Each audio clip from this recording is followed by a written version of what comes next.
With this intro, you knew this film would be a masterpiece, just like this video, right? Yes, we do. But would it surprise you if I told you that at first they didn't think they were creating a masterpiece, but the opposite? For me, the whole experience really was that I came to it with some doubt.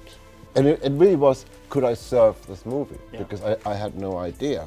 But very quickly, I sort of embraced, I realized how incredibly smart this way of filmmaking was, whereby basically you end up making the movie at the end after you figure everything out on storyboard. Is that a challenge? This film is part of millions' childhoods, thanks to its memorable songs.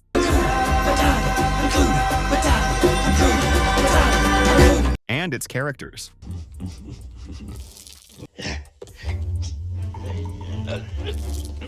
Though not all were beloved. Oh, goody. Were those initial doubts because of what Scar ambiguously represented? You have no idea. Scar was a truly soulless tyrant, and for good reason this character was inspired in part by Adolf Hitler. So what happens out here in this terrible domain where Scar rules is that things turn into a totalitarian state, you know, and he's presented here as a Nazi-like leader. For the death of the king. Although this is very interesting, let's first see how the film developed. In retrospect, people go back and analyze the movie and say, oh, how clever they wove in these influences and those influences. If you really saw how the movie was put together, you would say, oh my God, you mean they did it this way? We made each other laugh so much during all these story sessions and script sessions. There was a great mixture of people in the room that we could bounce off of each other and write together and create together. At first, there weren't high expectations for the film. I think it was right after I finished work on Aladdin, and George Scribner, who was supposed to be the director in the very beginning, he gave me a call and he said, you know, there's this new project, it's kind of Bambi in Africa. That is the dumbest story I've ever heard in my life. We are not gonna make that, are we? Are you nuts? You're talking about a lion. In the end, obviously it was made, and the ones tasked with directing it were Rob Minkoff and Roger Allers. Look, Simba. Everything the light touches is our kingdom. Now, with the director set, it was time to work. Your Majesty, I grovel at your feet. Studying animal reference for how, you know, warthogs walk and run, and how they use their tails and how they, you know, turn their heads and things like that. Sounds like a lot of work. Yeah, but it's not easy. I'm studying their bone structure and their muscles and the muscle groups and what makes them move and how they tick.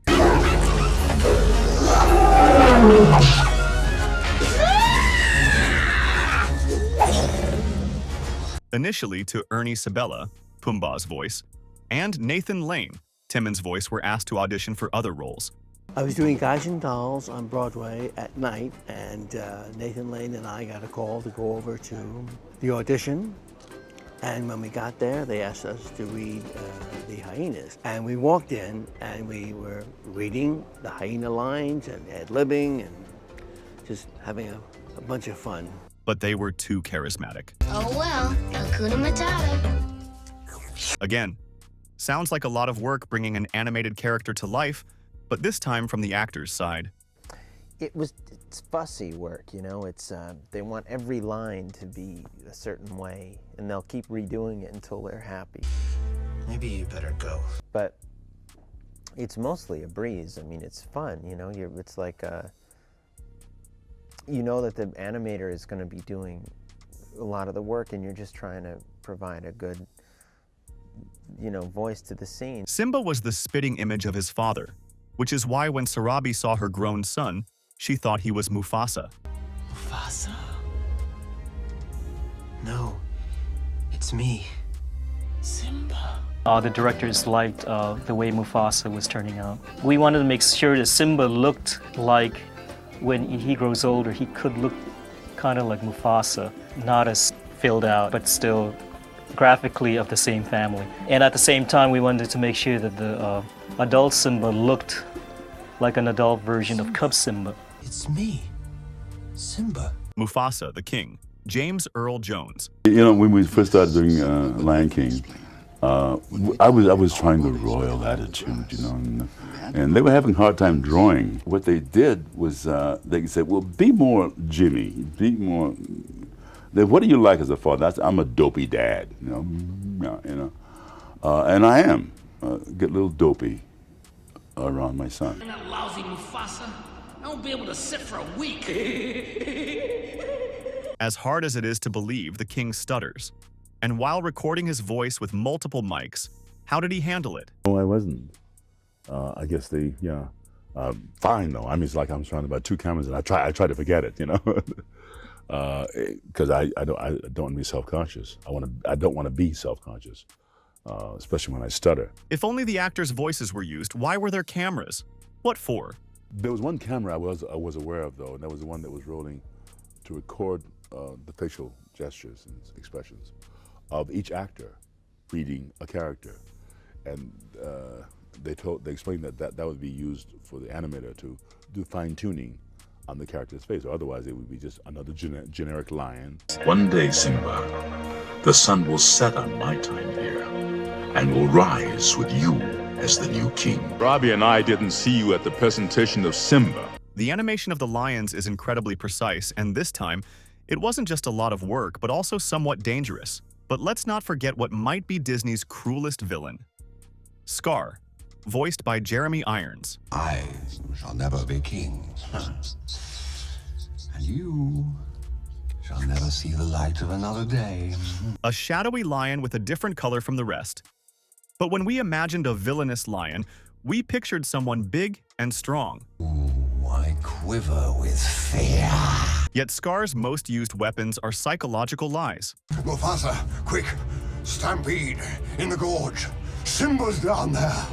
I'm trying to figure out who this character is and what he's going through emotionally at this point. And of course I work for a director. We've got the voice, you know, Jeremy Irons does his part, but then I come in and I really put a performance on the screen. And for a character like Scar, it is an animal. So you have to bring animal qualities, a real lion walk and how a lion moves and their mannerisms. Plus, you have to humanize that and have real facial expressions that a human has.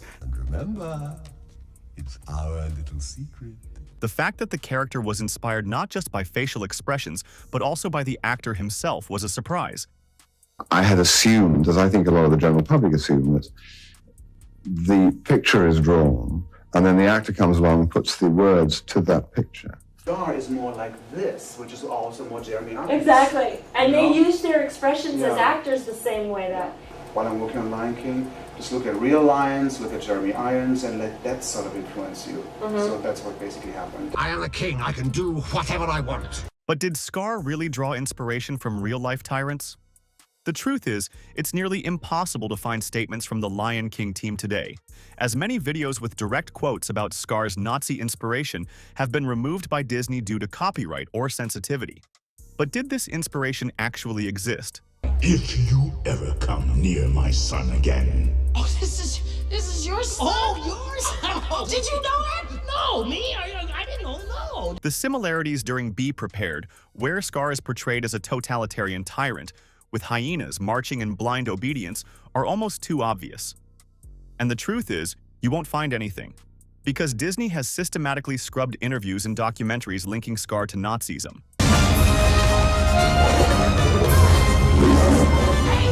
Please, Uncle. Hey, come on, we're gonna shut up right now. Though Scar was a very serious villain, his underlings were the opposite. One of the things the directors asked for is that they came across as sort of mad clowns. It's not funny, Ed. You know, that sort of a kind of an evil but funny, but evil, but funny, but evil thing. Mufasa. Mufasa, Mufasa, Mufasa. Whoopi Goldberg voiced the hyena leader. Why did this role appeal to her? No, I begged. I heard it was, I actually did. I heard they were making this, and I said, well, can I be in it? And they were like, what? I was like, I'd like to be in it. I mean, it's Africa, you know. We'd love you to stick around for dinner.